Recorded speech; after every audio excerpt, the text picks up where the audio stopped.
Ei, gente, tudo bem? Hoje nós vamos começar o terceiro módulo de Arte no Brasil, que é o Barroco no interior do Brasil, mais especificamente Minas Gerais. Mas antes, por favor, não deixe de me curtir. Quem não se inscreveu, se inscreva. Ah, e não esquece de apertar o sininho lá para você ser avisado de que a Cristiane chegou. E divulga também, tá? Eu preciso de vocês. Vamos lá? Pois então, gente, ninguém dorme no litoral e acorda no interior do Brasil. E ó, interior aqui estou me referindo praticamente a Minas Gerais, ok? Por isso, para a gente compreender a peculiaridade de cultura de Minas Gerais colonial, a gente tem que conhecer um pouco a história da antiga capitania do ouro e do diamante. Tudo começa com pessoas que saíram pelo sertão afora procurando o ouro e aí começaram a se fixar em alguns territórios pelo interior brasileiro. São os paulistas, bandeirantes, os baianos e os portugueses. E aí, quando eles achavam ouro em algum local, normalmente eles ali se fixavam por um período curto. Porém, se a região fosse muito abundante em ouro, aí sim essa fixação acabava sendo definitiva. É o que vai acontecer em Minas. Esse grupo vem abrindo caminho e chega em Ouro Preto. Nessas comitivas iam senhores, escravos, índios e sempre um padre, que levava nessa viagem o seu santo de devoção. Eles sempre levavam um padre, primeiro porque tinham muito medo de morrer e não receber a extrema unção. Depois, porque eles acreditavam que nesse caminho ter a proteção divina era muito importante, fundamental para encontrar o ouro. Pois então, quando eles chegavam num local e encontravam ouro, normalmente eles faziam uma celebração e usavam o santo de devoção que eles tinham levado em altares portáteis. Os oratórios, que eram esses altares portáteis, né, que você pode levar para todo lugar, ali com o santo de devoção. Então, daí vem a tradição dos oratórios mineiros. E presta atenção, essa é uma tradição portuguesa. Quando Cabral chegou ao Brasil, ele já trouxe um oratório e isso passa então a ser um costume. Mas voltando, aí eles encontravam o ouro e paravam nesse lugar para fazer uma celebração.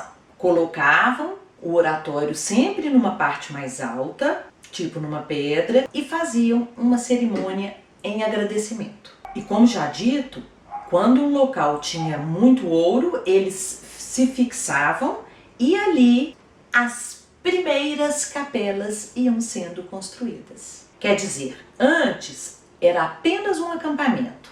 E aí, aos poucos, com a necessidade de moradia, eles vão criando os primeiros povoados. Em torno desses templos, a princípio humildes, surgiam então os pequenos aglomerados humanos que se tornariam prósperas vilas. Essas capelas passavam a ter os altares para os santos de devoção que eles tinham trazido nas comitivas. Por isso a presença dos altares laterais e do altar-mor. Nessa fase, o altar-mor, ou seja, o altar principal e os altares laterais, eram igualmente importantes. Na última fase, quando aí as igrejas já começam a ser mais planejadas, aí é que o altar-mor começa a ser mais importante e os altares laterais menos trabalhados, portanto, menos importantes, ok? Então, à medida que os arraiais pioneiros prosperavam, com a intensificação da mineração e do comércio, seus habitantes construíam cada vez mais templos de maiores proporções esmerando-se também na sua decoração interior. A importância de um povoado e o espírito religioso de seus moradores eram demonstrados pela imponência e suntuosidade ornamental das igrejas matrizes. Gente, a palavra matriz vem de mãe, origem. Então a igreja matriz é a igreja mãe.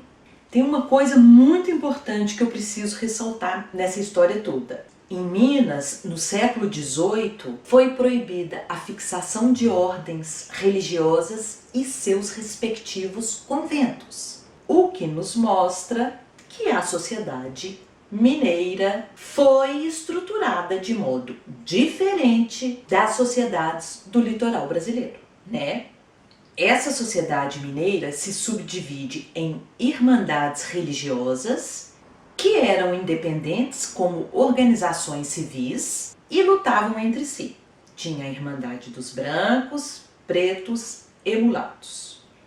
E foram as irmandades as grandes impulsionadoras da arquitetura em Minas Gerais. Bem, já entendendo um pouco melhor como se deu essa passagem do litoral para o interior do Brasil, vamos falar um pouco do começo. No início, a arquitetura mineira obedeceu ao estilo do barroco jesuítico brasileiro. Como exemplo, eu vou citar a igreja de Nossa Senhora do Ó, em Sabará, datada de 1717, que possui uma estrutura pequena e simples, com fachada de linhas modestas, marcada pela austeridade das formas. Ela foi construída de taipa e madeira e reserva a ênfase ornamental para o interior,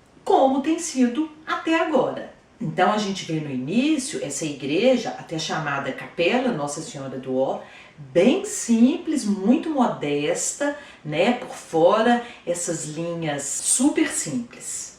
O mesmo acontece com a igreja matriz de Nossa Senhora da Conceição, também em Sabará, construída entre 1714 e 1720, e com a Catedral Basílica de Nossa Senhora da Assunção, em Mariana, construída em 1711.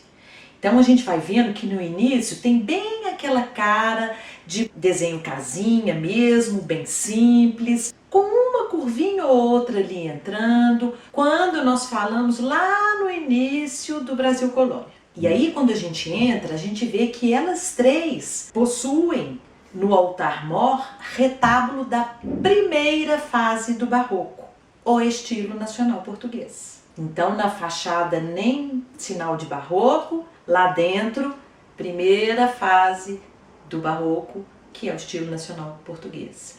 É aquele dos arcos concêntricos, o escudo lá em cima no coroamento, colunas torsas, né?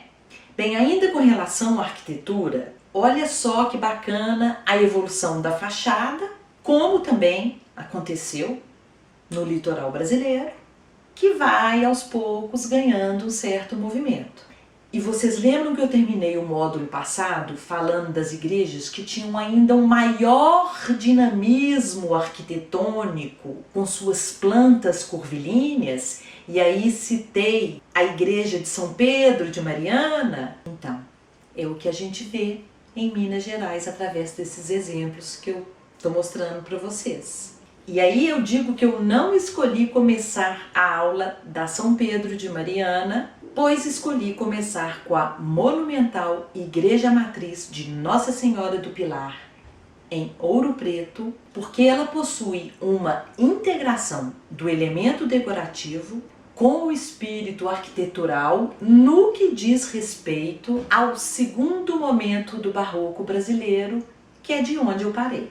Então eu quero pegar de onde eu parei no final do módulo passado, que é do estilo joanino, Dom João V, e nós vamos, através da Nossa Senhora do Pilar, de Ouro Preto, ver com louvor como que isso veio para Minas Gerais e entender um pouco melhor as fases do barroco. Mas isso fica para a próxima aula. Curiosos? Então, semana que vem tem mais. Hoje vamos ficar por aqui. Eu quis fazer essa introdução para a gente entender esse processo todo, ok? E se você está se divertindo, aprendendo com as minhas aulas, não me agradeça. Agradeça aquele lindo pessoal que tem contribuído lá no Patreon para que esses vídeos aconteçam. Sem eles, não haveria canal. Muito obrigada, beijo, até a próxima aula.